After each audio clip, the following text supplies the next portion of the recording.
नमस्कार दोस्तों। ज्येष्ठ माह की अमावस्या तिथि को वट सावित्री का व्रत रखा जाता है। इस दिन सुहागिन महिलाएं पति की लंबी आयु और अच्छे स्वास्थ्य के लिए बरगद के पेड़ की पूजा करती हैं।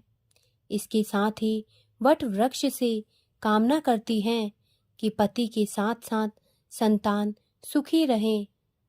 इस दिन बरगद के पेड़ की विधिवत पूजा करने के साथ ही व्रत कथा भी सुनना शुभ माना जाता है। वट सावित्री व्रत की कथा इस प्रकार है। पौराणिक कथा के अनुसार भद्र देश के एक राजा थे जिनका नाम अश्वपति था। भद्र देश के राजा अश्वपति के कोई संतान नहीं थी। उन्होंने संतान की प्राप्ति के लिए मंत्रोच्चारण के साथ प्रतिदिन 1,00,000 आहुतियां दी। 18 वर्ष तक यह क्रम जारी रहा। इसके बाद सावित्री देवी ने प्रकट होकर वर दिया कि राजन, तुझे एक तेजस्वी कन्या पैदा होगी। सावित्री देवी की कृपा से जन्म लेने के कारण से कन्या का नाम सावित्री रखा गया। कन्या बड़ी होकर बेहद रूपवान हुई। योग्य वर न मिलने की वजह से सावित्री के पिता दुखी थे। उन्होंने कन्या को स्वयं वर तलाशने को भेजा। सावित्री तपोवन में भटकने लगी। वहां साल्व देश के राजा धुमतसेन रहते थे। क्योंकि उनका राज्य किसी ने छीन लिया था, उनके पुत्र सत्यवान को देखकर सावित्री ने पति के रूप में उनका वरण कर लिया। ऋषिराज नारद को जब यह बात पता चली तो वह राजा अश्वपति के पास पहुँचे और कहा कि हे राजन, यह क्या कर रहे हैं आप? सत्यवान गुणवान है, धर्मात्मा है और बलवान भी है, पर उसकी आयु बहुत छोटी है। वह अल्पायु है। 1 वर्ष के बाद ही उसकी मृत्यु हो जाएगी।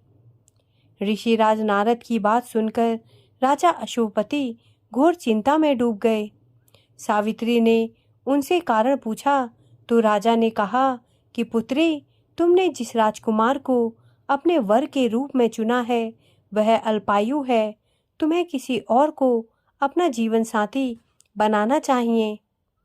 इस पर सावित्री ने कहा कि पिताजी, आर्य कन्याएं अपने पति का एक ही बार वरण करती हैं।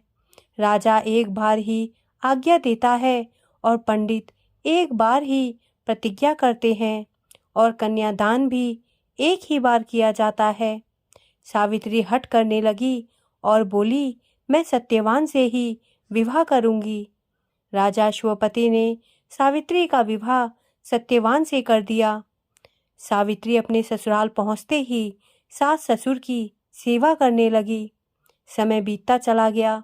नारद मुनि ने सावित्री को पहले ही सत्यवान की मृत्यु के दिन के बारे में बता दिया था।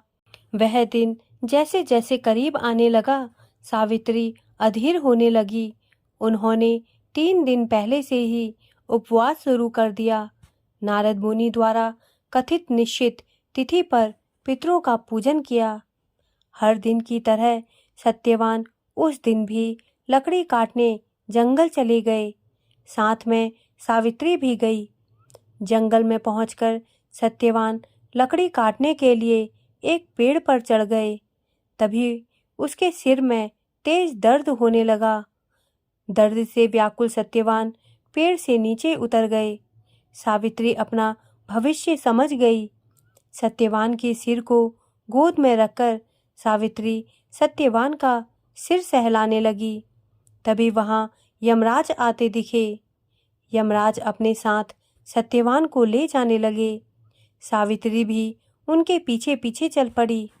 यमराज ने सावित्री को समझाने की कोशिश की कि यही विधि का विधान है, लेकिन सावित्री नहीं मानी।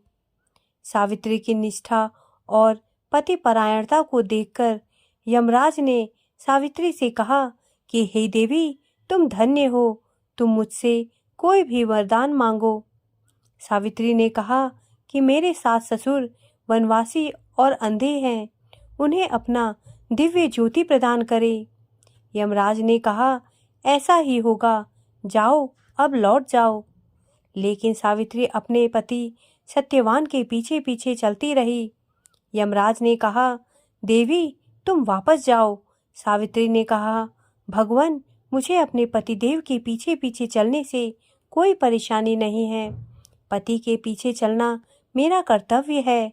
यह सुनकर उन्होंने फिर से उसे एक और वर मांगने के लिए कहा।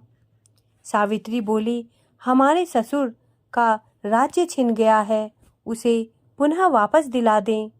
यमराज ने सावित्री को यह वरदान भी दे दिया और कहा, अब तुम लौट जाओ। लेकिन सावित्री पीछे पीछे चलती रही।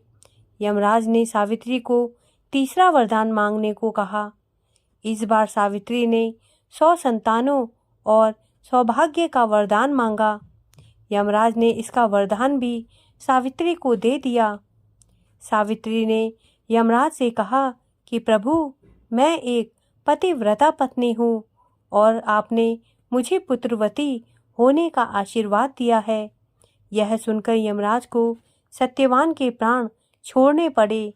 यमराज अंतर्ध्यान हो गए और सावित्री उसी वट वृक्ष के पास आ गई जहाँ उसके पति का मृत शरीर पड़ा था।